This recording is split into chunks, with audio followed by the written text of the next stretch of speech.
Bien, amados hermanos, con su Biblia abierta en el Evangelio según Juan, capítulo 1, versículos 6, 7 y 8, vamos a continuar con nuestro estudio de la palabra de Dios.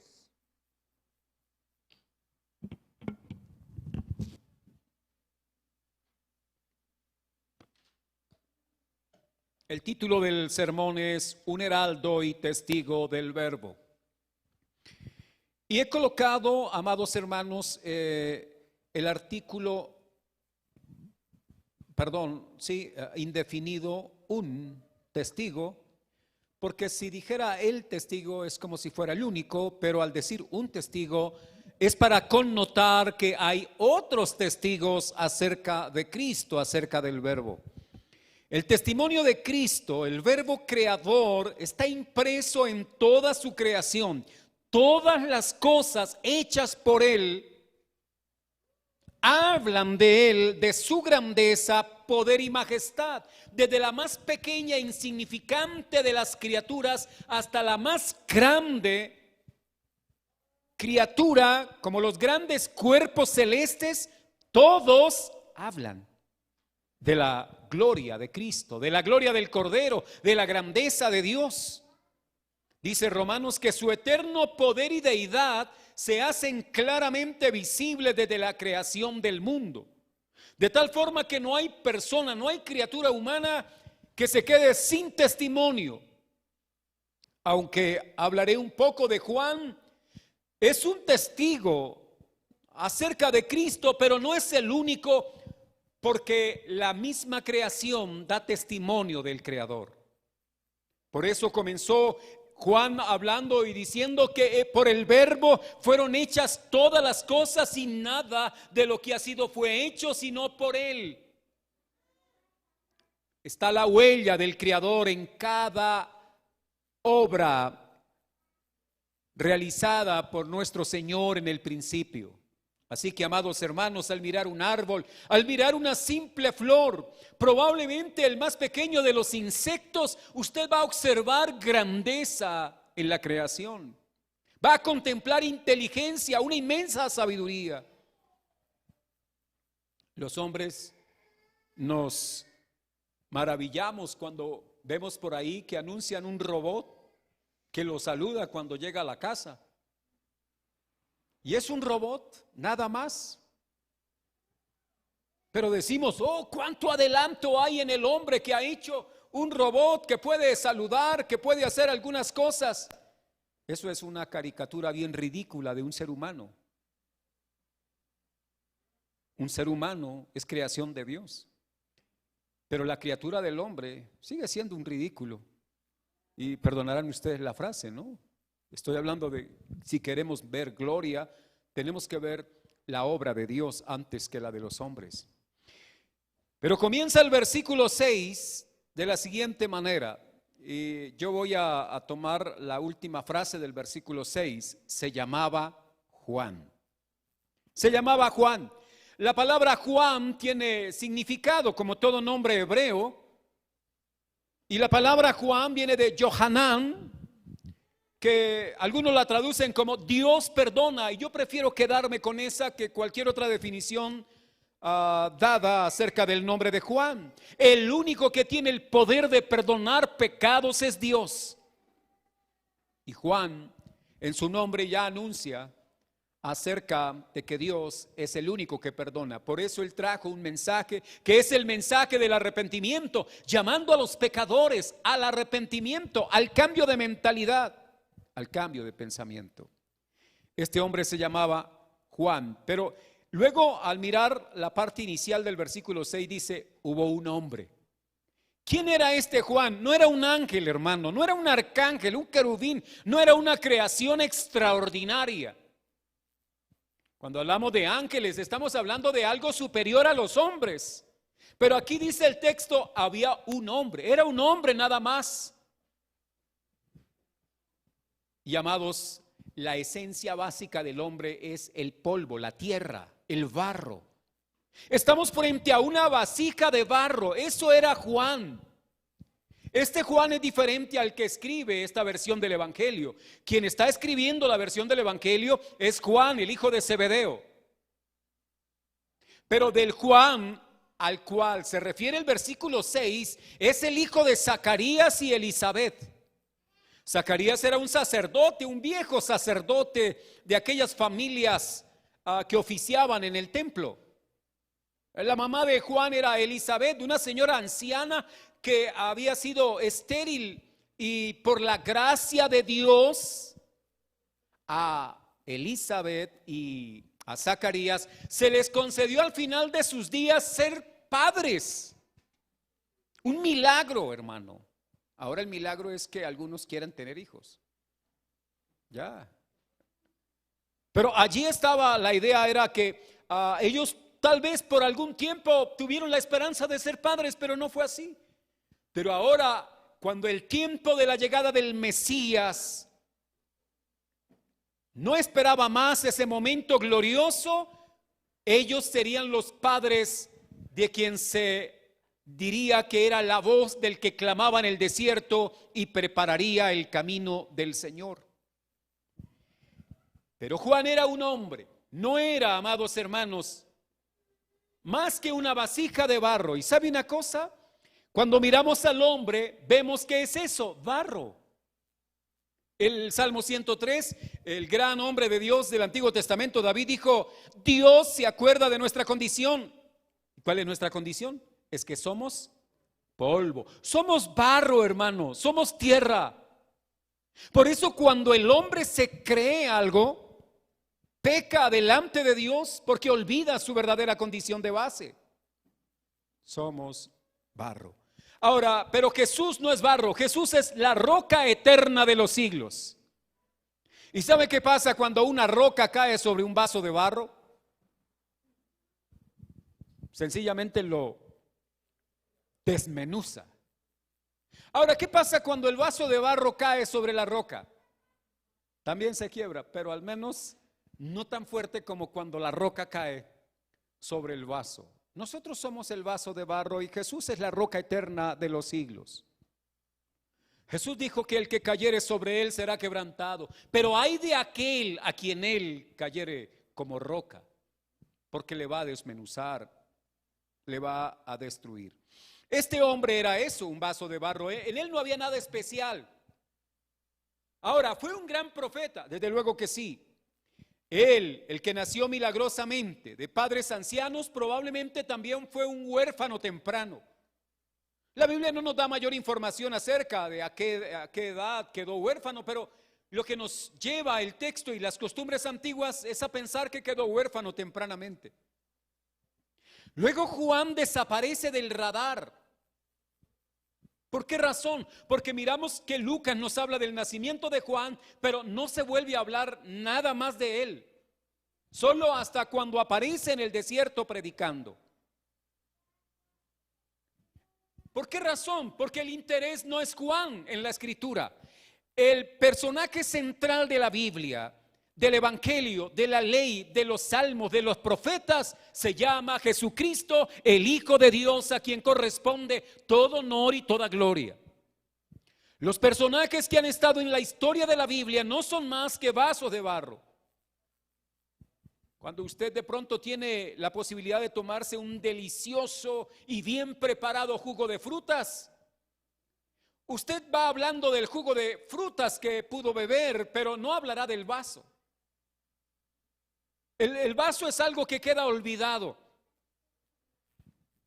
Usted hablará y quizá después invitará a una persona a decirle: quiero invitarle a tomar un delicioso jugo como el que yo me tomé, ¿verdad? Habla del jugo, no del vaso. Y aquí quiero decir que el contenido puesto en estos vasos es Jesucristo, el Hijo de Dios. Por eso Él es el tema central de la Escritura y debe ser el tema central de nuestro testimonio. No el vaso, sino el contenido del vaso. Digo esto es porque en el caso de Juan, observen ustedes algo importante. ¿Dónde vivía Juan? ¿Alguno de ustedes sabe? ¿Cuál era la casa de Juan? Siendo él de familia sacerdotal, perteneciendo a esa casta de sacerdotes, él rápidamente se aleja de esto. Y cuando lo encontramos luego por el relato de los evangelistas, lo tenemos viviendo en el desierto. ¿Sabe quién vive en un desierto? Pues el desierto no será el lugar más acogedor para vivir. El desierto es señal, amados hermanos, de la situación difícil, complicada. El desierto es el lugar al que nadie quiere ir, pero que le toca atravesar. Colombia tiene algunas regiones desérticas, ¿no? Tenemos hacia el sur el desierto de la Tatacoa. No lo conozco, si alguno lo conoce sabrá qué tan desierto es. Pero hacia la parte norte tenemos también al desierto en La Guajira. Probablemente sea más grande que el desierto de la Tatacoa. Pero el desierto, amados hermanos, no inspira. El desierto no produce gozo. El desierto es el lugar al que no queremos ir. Pero este hombre vive en el desierto. Ahora, ¿cómo viste Juan? Si ustedes van al capítulo, allá en Mateo capítulo 3, versículo 4, el evangelista Mateo nos dice cómo vestía. Él no vestía trajes Versace. Él no llegó ahí, amados hermanos, con un traje de esos famosos, ¿verdad? No, aquí en Colombia podríamos estar hablando para trajes, no sé, tal vez Arturo Calle. Y él no llegó con un Arturo Calle. Este hombre venía del desierto. ¿Cómo dice la Biblia que vestía? Con pieles de camello. Ahora, ¿qué camello hacer un vestido de piel de ese animal? Creo que no era nada fácil, ¿verdad? Pero estaba vestido de pieles de camello. Yo les pregunto, ¿sería cómodo vestir en aquella época una clase de ropaje rústico como la piel de un camello? Ahora, para vivir en el desierto, ¿cuánta calor puede hacer esa prenda? A diferencia de los otros, porque siendo Juan de la familia sacerdotal, él podía aspirar a vestir de lino fino y comer de lo mejor de los sacrificios, porque era un sacerdote, y vivir muy bien como sacerdote en sus días. Pero esa no fue la vida a la que Juan se dedicó. Juan fue un hombre, amados hermanos, con una sencillez que sorprende. Pero él no es el personaje central del evangelio. Solo es que quienes fueron usados como vasos de barro, Dios quiso mostrar en ellos ninguna gloria, para que toda la gloria que resplandezca sea la de él y no la del vaso. Obviamente el vaso no la tiene.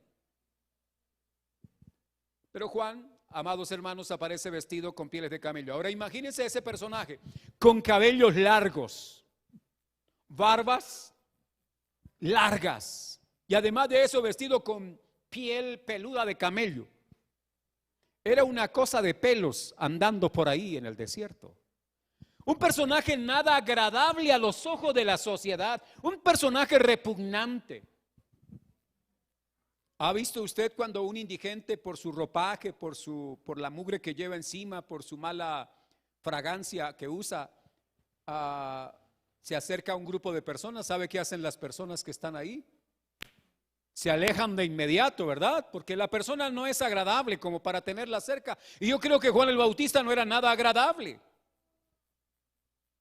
Era un personaje muy sencillo, vivía en el desierto, vestía de esa manera, pero aparte de eso, ¿cómo comía? Mientras los sacerdotes comían lomito de buey, mientras comían espaldilla de cordero, mientras estaban comiendo de lo bueno que era allí el oficio en el templo, este hombre, siendo de la misma familia sacerdotal, que comía langostas, no langostinos, ni tampoco langosta marina, ¿no?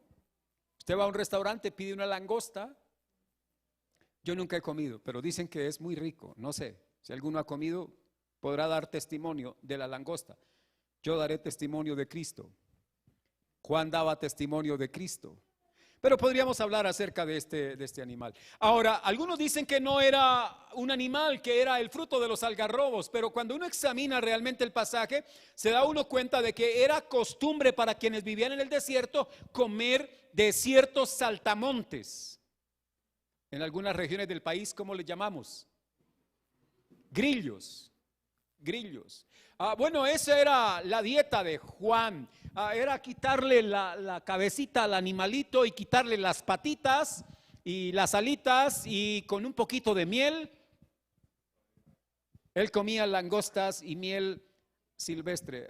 Este hombre no gastaba mucho en comida, ni gastaba mucho en vestido, porque el vestido le duraba mucho. La preocupación de él no era, bueno, ¿qué vestido me pongo? Además, el vestido que él usaba no le producía comodidad, era muy incómodo en los días de Juan. Era un hombre desactualizado respecto a la moda. Era un hombre tan pobre que a la verdad le tocaba comer insectos. Pero a ese hombre el Señor había escogido desde antes de la fundación del mundo para que fuese la voz que clama en el desierto. La importancia no es de Juan, la importancia es de Cristo. Y si Juan figura aquí en el relato, es porque está relacionado con Cristo, quien es verdaderamente el personaje central de la revelación sagrada. Ahora, aparte de ser eso un vaso de barro, dice la otra parte del versículo 6, enviado de Dios. ¿Quién era Juan? Un enviado de Dios. Alguien pudo haber dicho, ¿y no pudo mandar algo mejor? ¿Por qué no mandó a esos hombres de vestiduras finas, de fragancias costosas, de un lenguaje mucho más fino? No. ¿Sabe? Lo que los hombres llaman excelso, Dios lo ve como algo de abajo, y lo que los hombres llaman que es de abajo, para Dios lo levanta y lo muestra por medio de su gloria. No sé si me explico. Así que si hay algún hermano que diga, no, es que yo no puedo ponerme ropa de marca, usted no se preocupe. Juan tampoco lo hacía, Jesús tampoco lo hacía. Ellos no fueron personajes, amados hermanos, que se dedicaron a la buena vida, que estaban pensando, ¿verdad?, en qué vestiremos o en qué comeremos. Ellos sabían que Dios es poderoso para suplir lo que nos haga falta. Hoy por hoy son los grandes afanes que tiene el hombre de nuestros días. Pero dice que era el enviado de Dios. ¿Sabe una cosa? Juan era el último de los profetas veterotestamentarios, el último de los profetas del Antiguo Testamento. Es Juan el Bautista. Todos los profetas hablaron de Cristo, pero ¿sabe cómo hablaban? Lo hacían de manera anticipada, mirando hacia el futuro y diciendo, vendrá el Mesías.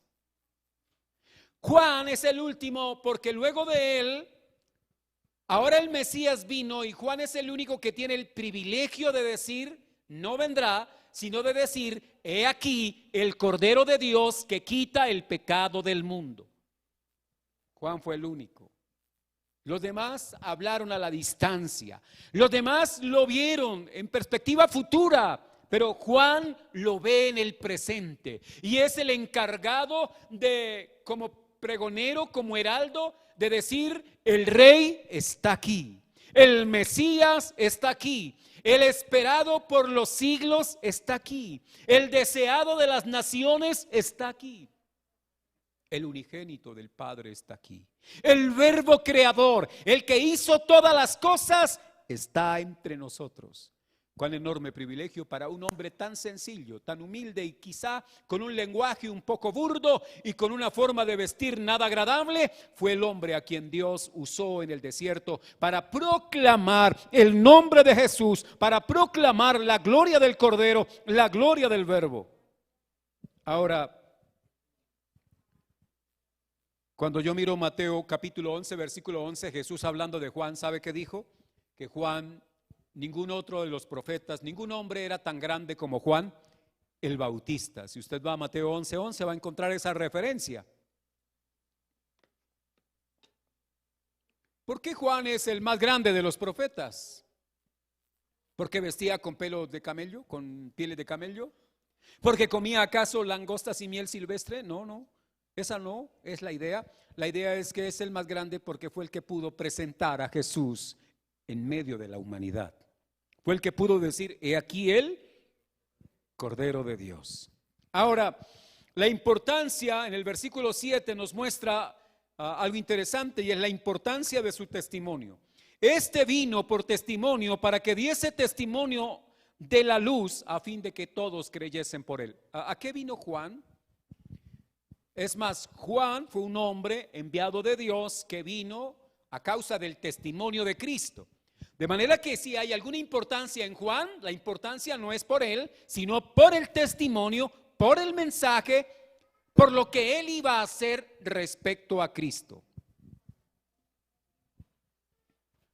Este Juan, dice el texto entonces, que vino para dar testimonio. Pero sabe una cosa, en la época en la que Jesús vivió y Juan vivió, para que el testimonio de una persona fuese válido, tenía que estar corroborado por otro testigo. Es más, en boca de 2 o 3 testigos todo asunto era convalidado. Ahora Jesús viene acá y trae un testigo. ¿Pero acaso era suficiente el testimonio de Juan?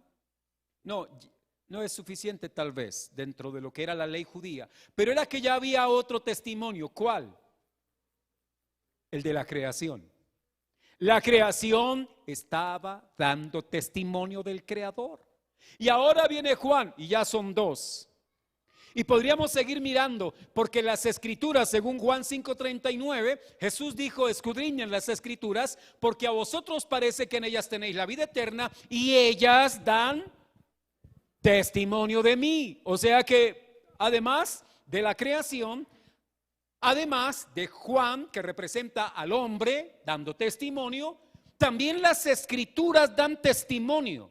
Y cuando hablamos de las Escrituras, estamos diciendo ley, profetas y salmos. En la época de Jesús, la Biblia estaba solo compuesta por lo que llamamos ahora el Antiguo Testamento. Todavía no se había escrito el Nuevo Testamento, y de tal manera que cuando hablamos de las Escrituras tenemos en mente la ley, los salmos y los profetas. Pero todo esto dio testimonio de Jesús. Pero además de eso, Jesús dijo, bueno, no es, si no les basta, el Padre da testimonio de mí. Y recuerdan que cuando Jesús fue bautizado, el Padre dio testimonio. ¿Qué dijo el Padre? Este es mi Hijo amado en quien tengo complacencia. El Padre dio testimonio del Hijo. Pero aún si necesitara más testimonio el hombre, Jesús dijo, bueno, ustedes no me creen a mí, crean por las obras que yo hago, porque mis obras dan testimonio de mí. O sea, con toda esa cantidad de testigos, no queda duda acerca de que el testimonio de Cristo, de que la presencia, de que el plan de Dios, de que la palabra de Dios es verdad y de que Jesucristo es Dios, el Dios creador. De tal manera que cualquiera, porque luego de esta unidad que termina en el versículo 8, comienza otra unidad que nos muestra de los que rechazan el testimonio. Porque en esta tierra hay gente que rechazará el testimonio de Cristo y habrá otros que lo reciben. A partir del versículo 12 y 13 se nos habla de los que reciben el testimonio. Y luego va a desarrollar qué pasa con los que no creen al testimonio del Señor. Serán condenados eternamente y para siempre, porque solo los que creen alcanzarán vida eterna en su Hijo Jesús, en Cristo. El Padre envió a su Hijo al mundo para que todo aquel que en Él cree no se pierda, mas tenga vida eterna, es creyendo en su Hijo. Ahora, el testimonio de Juan no es un testimonio inventado, es lo que el Padre le ha dado a Juan. Pero ¿dónde tuvo Juan conocimiento de estas cosas? Bueno, Juan era de familia sacerdotal. Antes de morir, sus padres tuvieron que haberle enseñado la ley como buen sacerdote. Tenía que conocer los profetas, tenía que conocer las sagradas escrituras. Es más, en alguno de sus discursos deja ver Juan citando a alguno de los profetas. Eso muestra que Juan fue un hombre enseñado, entrenado en la revelación de Dios, en la palabra de Dios.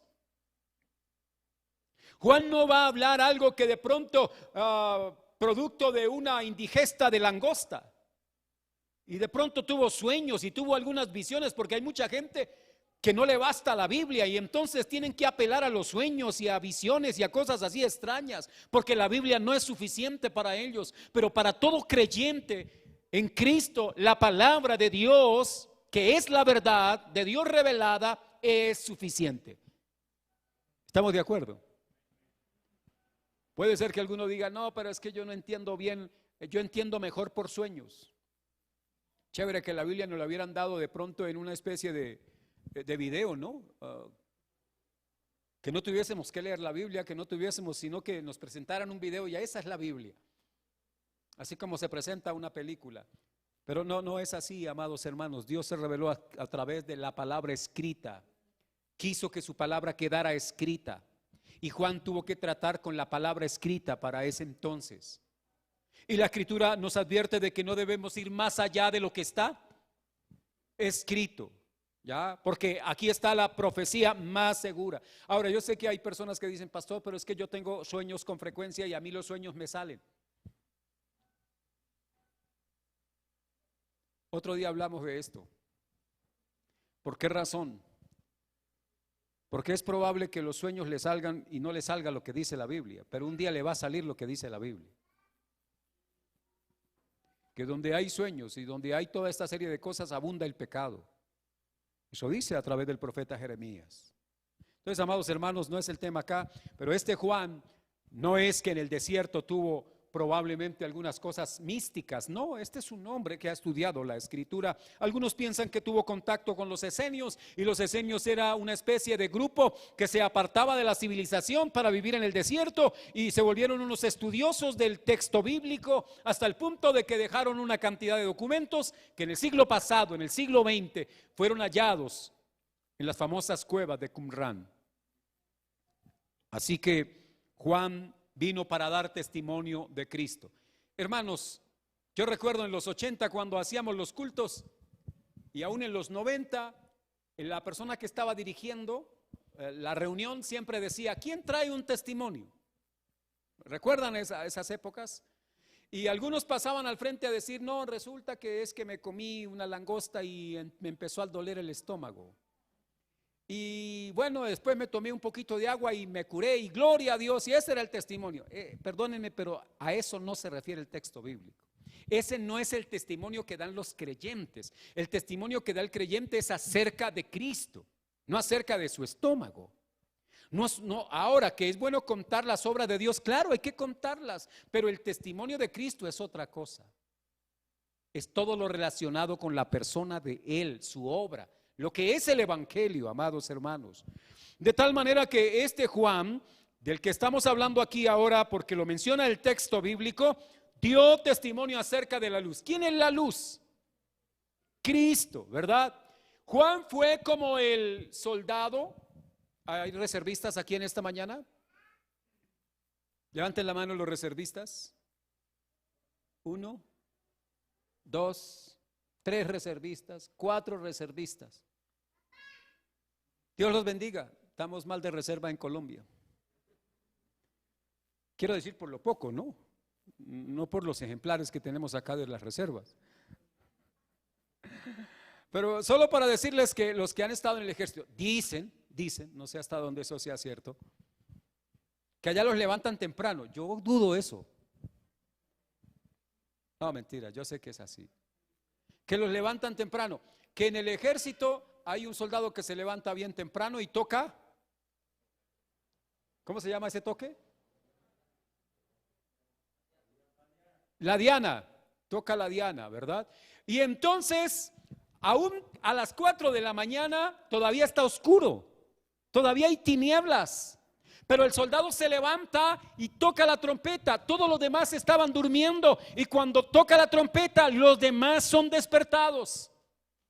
Juan fue como el soldado que tuvo que levantar la trompeta para tocar la diana, porque durante 400 años el pueblo había estado letargado, durmiendo, prácticamente muerto en corrupción, en ritualidad religiosa, honrando de labios a Dios, pero su corazón lejos de Él. Un pueblo, amados hermanos, sumido en la idolatría, en la egolatría. Eso era el pueblo. Y Juan se levanta para tocar la trompeta en medio de la oscuridad, para que todos fuesen levantados, todos fuesen despertados. Fue un privilegiado en ese sentido. Ahora, ¿qué pasa cuando tocan la trompeta? ¿Qué hace el soldado? Levantarse. No le queda otra alternativa. Por lo cual dice: levántate de los muertos, tú que duermes, despiértate de los muertos, despiértate de entre los que duermen, levántate de los muertos y te alumbrará ¿quién? Cristo. ¿Verdad? El soldado despierta a los demás porque un nuevo día está para comenzar. Juan toca la trompeta de Cristo. Cristo es el mensaje que despertará a aquellos que están muertos en delitos y pecados, para que sean ahora llamados a venir y regocijarse a la luz de Jesucristo. Con esto también debo decirles que el propósito del testimonio no era solo despertarlos. No era solo despertar a Israel. Cuando Juan predicó, multitudes fueron a Juan. Él los bautizó y se fue armando un grupo de juanitas, o juanistas mejor. Juanistas, no juanitas. Los juanistas abundaban por todos lados, los seguidores de Juan. Muchos decían: a mí me bautizó Juan. Juan fue un profeta respetado enormemente en Israel. Alguna vez le preguntaron a Jesús algo y Jesús dijo: bueno, díganme si el bautizo de Juan era del cielo o de los hombres. Y el texto dice que ellos dijeron, prefirieron no responder, porque dijeron: si decimos que de los hombres, todo el pueblo tenía a Juan como profeta, como un hombre importante en la profecía. Pues, amados hermanos, eso muestra que a Juan fueron muchas personas, fueron bautizados por él. Ya la gente no le puso cuidado a la vestidura, a la dieta de Juan, al lenguaje tosco de Juan. Creo que Juan fue esa antorcha, como más adelante lo va a decir el texto bíblico. Juan era la antorcha, no la luz, una antorcha que ardía. Pero ¿cuál era el propósito? Al final del versículo 7 dice: a fin de que todos creyesen por él. El propósito del testimonio, amados hermanos, no es que la gente diga: oh, ¿cuánto sabe usted de la Biblia? Cuando usted predica la verdad de Dios, no es para que el otro lo aplaude y diga: ¿cómo ha aprendido? Hay veces predicamos y la gente dice: oh, qué mensaje tan bonito. Pero esa no es la idea del mensaje, hermano. No predicamos para eso. Pueden haber sermones hermosos, pero no es la idea. La idea es que al predicar la palabra, las personas oigan y crean. Ese es el propósito. La palabra creer va a aparecer abundantemente en esta narración del Evangelio. Creer en Cristo es lo que trae vida eterna. Si usted no cree en el Hijo de Dios, usted ya está condenado. Eso lo muestra el mismo pasaje bíblico más adelante, o mejor, el mismo evangelista más adelante. De tal manera que ahora dice: para que todos creyesen. Cuando alguien predica, la idea es que todos crean, pero a la verdad unos rechazan y otros reciben. Usted está aquí en esta mañana porque ha sido llamado por Dios, porque ha recibido de Dios, porque Dios ha impactado su corazón, porque usted ahora es una antorcha que debe llevar el evangelio, que debe predicar la palabra, que debe anunciar a Cristo. ¿Dónde?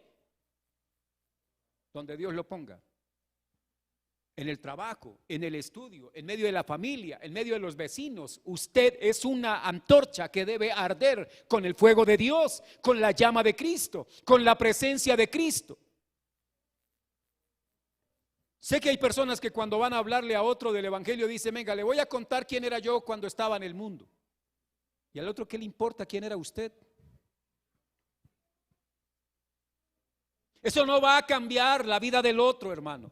Que usted fue ladrón, que usted fue adúltero, que usted fue fornicario, que usted fue un engañador, que usted fue un tramposo. Al otro, ¿qué le importa? Usted debe presentar el testimonio de Cristo y usted debe decir quién es Jesucristo, el Hijo de Dios. Y luego decirle a la otra persona quién es esa persona. Hay que decirle: usted es una persona que, si no ha creído en Cristo, es un pecador, Yo soy un pecador que por la gracia de Dios ha sido alumbrado. ¿Para qué contarle todas las fechorías que usted hizo? No le dé ideas. Usted lo que debe hablar es de Jesús, de Cristo, el Hijo de Dios. Yo viví una época en el evangelio en el cual algunas personas se iban a evangelizar con una grabadora grande, la época de los casetes, ¿recuerdan? Unas grabadoras que habían todas grandotas, metían el cassette y ahí habían una serie de testimonios como el prisionero de la celda número 8. Y así un poco de testimonios exagerados, mentirosos, y iban y le ponían a las personas incrédulas esa clase de testimonios, dizque para que creyeran en Cristo. Esa no es la forma, hermano. La forma es transmitiendo el mensaje del evangelio, presentando a Jesucristo, su persona, su obra, y diciéndole al otro que su pecado lo expone a la condenación eterna y que solo hay un camino, una verdad y una sola vida, y que ese es nuestro Señor Jesús, para que crean en Él. Ahora, no se decepcione si algunos no creen, porque algunos van a rechazar el mensaje. Eso lo veremos en la otra unidad. Los que rechazan el mensaje, los que rechazan la luz.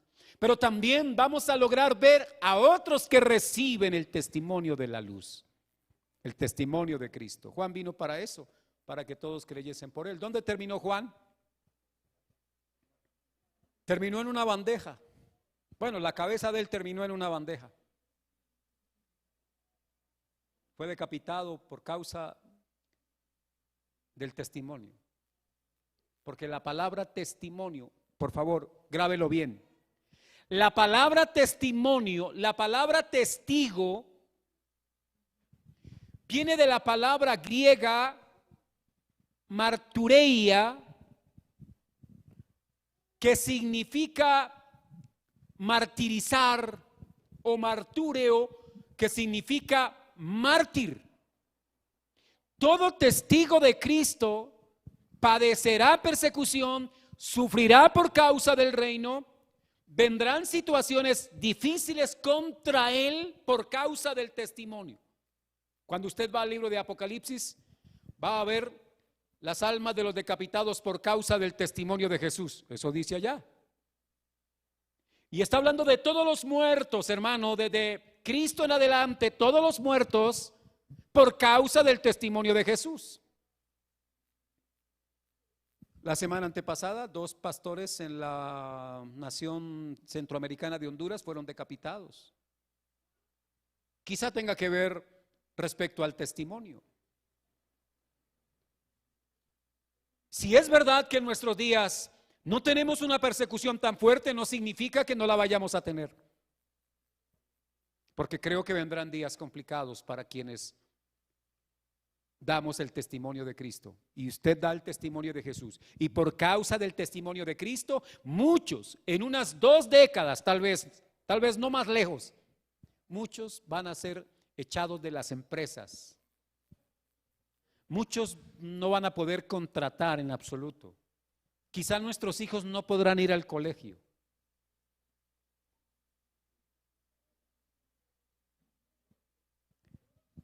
Por causa del testimonio de Jesús. Habrá problemas. Pero debo avanzar. Versículo 8. Y con este terminamos. ¿Qué dice el versículo 8? No era él la luz. Juan, el hijo de Zebedeo, escribe acerca de Juan el Bautista, el hijo de Zacarías y Elizabeth, diciendo que Juan, él no era la luz. En una época en la cual muchos se hacían pasar por iluminados. En la época del Bautista, en la época de Jesús, en la época de los apóstoles, muchos se hacían pasar como grandes iluminados, como si fuesen grandes lumbreras. ¿Sabe usted? El conocimiento es visto como luz, de tal manera que los grandes sabios pues son unos iluminados.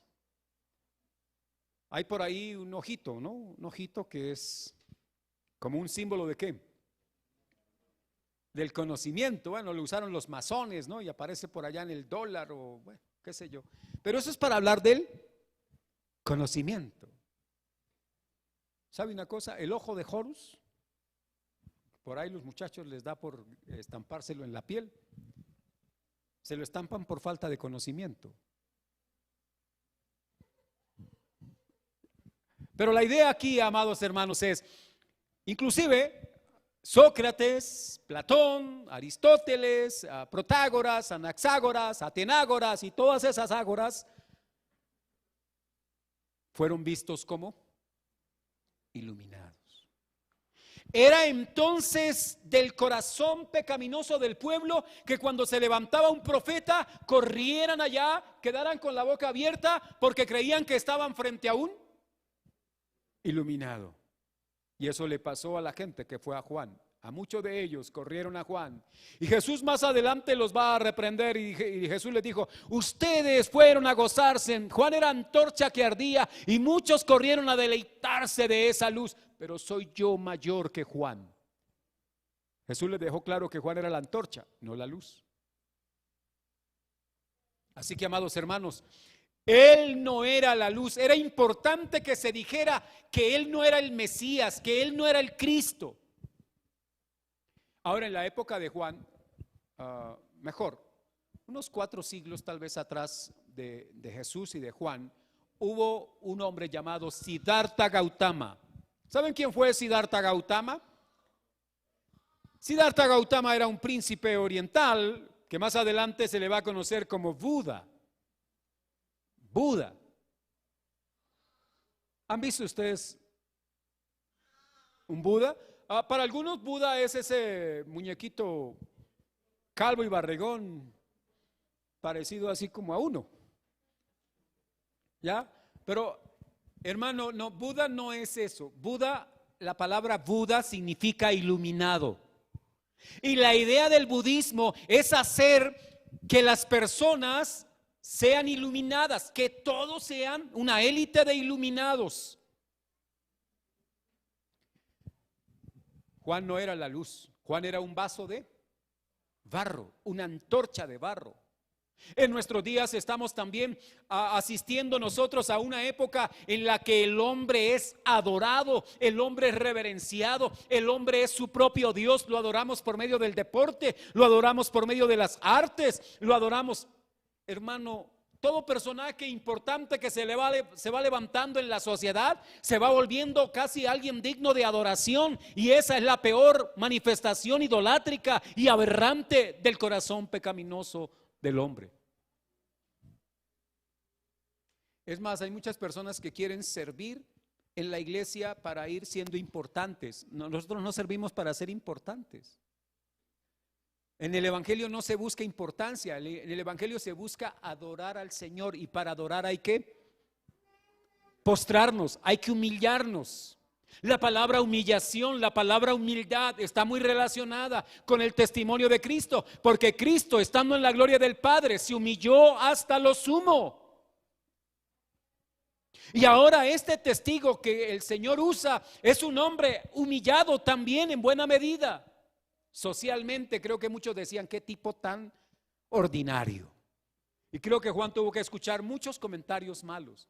Así que, hermanos, si alguna vez escucha un comentario negativo acerca de usted, no se preocupe, no se angustie, no luche con eso. Solo dé testimonio acerca de Jesús con su boca y con su vida, para que en todo el nombre del Señor sea glorificado. Dije que el pecado de los hombres el pecado del corazón del hombre lleva a los hombres a poner los ojos en los hombres y admirarlos. Está bien, hay que respetar a los hombres de Dios, a los predicadores, a los pastores, a los líderes. Hay que respetarlos como se respeta a cualquier otro hermano. ¿Está clara la idea?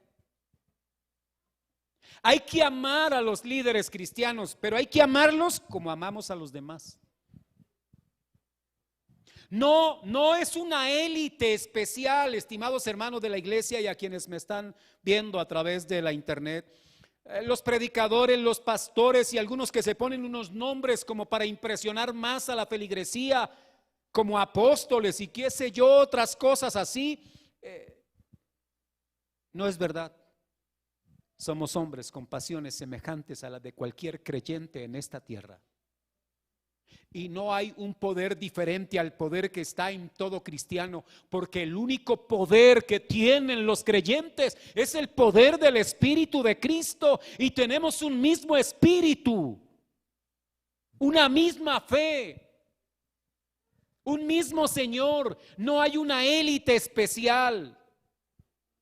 Por eso no le rendimos culto ni pleitesía a los hombres, respeto y afecto, que es diferente, pero no exaltación a ningún hombre. Me acuerdo una vez que un personaje estuvo en el Vaticano y tuvo la oportunidad de besar la mano del Papa. Creo que era Juan Pablo II en aquella época. Ese hombre llegó impresionado porque es que no cualquiera puede entrar al Vaticano. Pero además muchos entran al Vaticano, pero no todos pueden besar la mano del Papa. Y él estaba sintiéndose privilegiado por besar la mano del Papa. Como dirían por ahí algunos chicos, guácala. Porque eso es culto y exaltación a los hombres. Hay otra manera en la que rendimos culto. Cuando usted ve a una persona importante y corre a tomarse la foto, y luego lo exhibe por las redes sociales porque estuvo al lado de un personaje importante. ¿Sabe qué deja ver eso? Adoración a los hombres. Si algún día usted se toma una fotografía con alguien, es porque es un familiar, porque es un amigo, y no tanto porque la otra persona es importante, porque si es así, vamos por mal camino. Quiero decir que los predicadores, los grandes predicadores, tienen que luchar con eso. Porque cuando hay un grande predicador, no falta el hermano que lo admira mucho y quiere tomarse la foto para luego farandulear. Eso no está bien, no corresponde. Juan no era la luz, son simples vasijas de barro. ¿Qué somos nosotros, los servidores de Dios? Simples colaboradores de Cristo, hermano. Quizá alguno diga, yo pensé que ellos tenían un poder especial. No, el mismo poder que está en usted para ser cristiano, el mismo poder, la misma responsabilidad en términos de testimonio. Ahora, en el capítulo 1, versículo 19 y 20, ahí mismo, si usted adelanta, me veo obligado a utilizar estos dos versos porque dice así: este es el testimonio de Juan. ¿Recuerdan que él vino para testimonio? Cuando los judíos enviaron de Jerusalén sacerdotes y levitas para que le preguntasen, ¿tú quién eres? Verso 20, confesó y no negó. Si no confesó, ¿qué dijo? Yo no soy el Cristo, yo no soy el Cristo. No me miren a mí como un Mesías, no me miren a mí como un iluminado. Yo no soy, Él es. Y esa debe ser la actitud de todo cristiano. Yo no soy, Él es, el grande, el todopoderoso. ¿Sabe por qué muchos cristianos anhelan tener don de sanidades? ¿Sabe por qué muchos cristianos han orado a Dios para que le dé el don de hacer milagros? ¿Sabe por qué muchos cristianos anhelan esa serie de dones así que son extraordinarios? ¿Porque quieren la gloria para Dios? ¿O porque quieren mostrarse poderosos, grandes y admirados en medio de la población cristiana? Hermano, pida a Dios mejor el fruto de la humildad. Juan no hizo un solo milagro. Usted revise todo lo que se escribió acerca de Juan. Juan no hizo un solo milagro.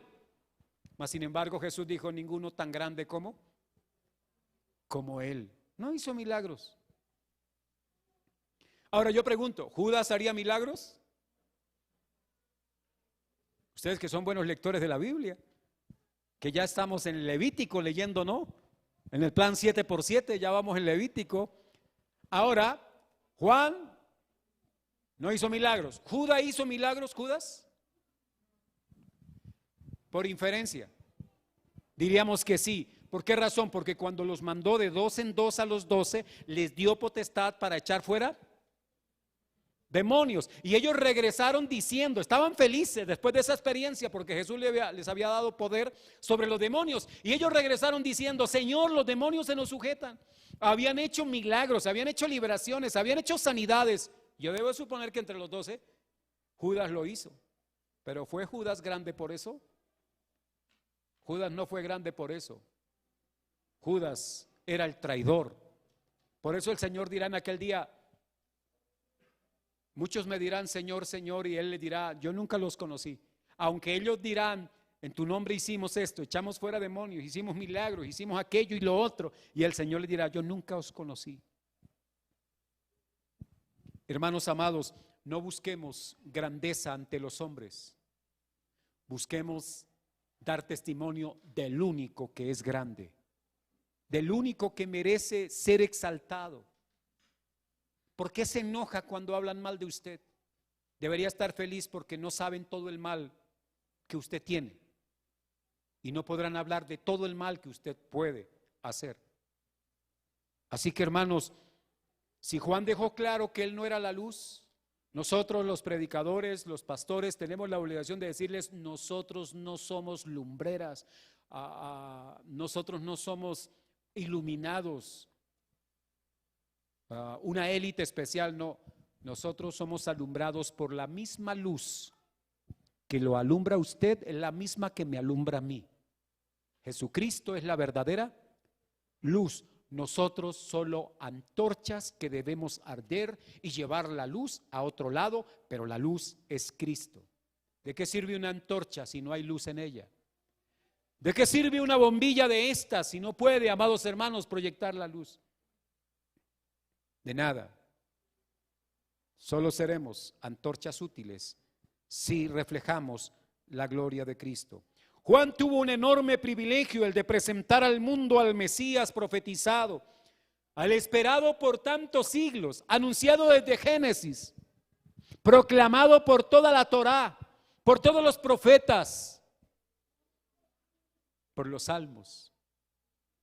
Había una expectación por ese Mesías que vendría, por el que la Biblia llama la simiente de la mujer, o la simiente en la cual serían benditas todas las naciones. Había llegado el momento. Ahora el Verbo estaba presente, el Verbo creador, el Cristo creador estaba presente. Dios con nosotros, este Verbo, y su testimonio va a ser rechazado, como lo va a dejar ver esta narrativa del Evangelio de Juan, pero también va a ser recibido por otros. Vino como luz para poner de manifiesto quiénes son los hijos de Dios y quiénes hijos de oscuridad.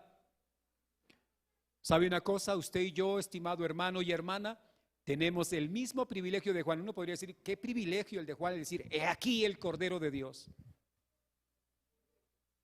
Pero usted puede decir lo mismo que Juan, porque Jesús vino. Y Jesús, aun cuando ascendió, Él dijo, yo voy a estar con ustedes todos los días hasta el fin del mundo. ¿Y cómo está presente Jesús en medio de la iglesia? Por medio del Espíritu Santo de Dios. El Cordero de Dios está con nosotros. Y podemos hablar de ese Cordero presente. Y podemos hablar del Cordero de Dios que ya no vendrá como Cordero, que vendrá por segunda vez, pero vendrá como león. Eso significa, vendrá como rey y juez y vendrá a juzgar a todas las naciones. Y en el día en que el Señor venga, todos los que rechazaron el testimonio de Jesús lamentarán profundamente. Dirán a los montes, caed sobre nosotros, porque querrán morir antes que enfrentar el justo juicio del Cordero que ahora viene como león. Y que su rugido, amados hermanos, aterroriza. Pero ahora está el mensaje del Cordero para decirle, ven a los pies de Cristo, para que la sangre del Cordero le cubra y usted sea perdonado y yo sea perdonado, y por la fe en Él nosotros tengamos vida eterna. Todos somos pecadores, Pero los que han creído en Cristo son pecadores arrepentidos y en proceso de santificación. Pero el que no ha creído en Cristo es un pecador en ejercicio y con una expectativa de condenación, con un futuro de destrucción eterna, de castigo eterno. Por eso ven a Jesús, porque Él es el camino, la verdad y la vida. Él es la única luz que le puede alumbrar. Nosotros los líderes le podemos ayudar, pero no lo podemos alumbrar porque la palabra de Dios, el verbo de Dios es el que nos alumbra. Que Cristo siga alumbrando su corazón, estimado hermano y hermana, para que esta semana sea una vida conforme a la voluntad de Dios. Una vida en la luz de Cristo. Una vida en la que proyectamos esa luz, que la gente vea a la luz que es Cristo en nosotros. Ya no vivamos nosotros, que Cristo viva en nosotros. Que el Señor Dios Todopoderoso bendiga su vida en esta semana. Y recuerde, usted también es un testigo de Cristo. Vive como un testigo. Habrá dificultades porque los testigos, no de Jehová, ¿no? Los testigos de Cristo, los testigos de Jesús, sufrirán persecución, tendrán problemas, pero usted sea un testigo, alumbra, proyecta la luz de Jesús. Amén.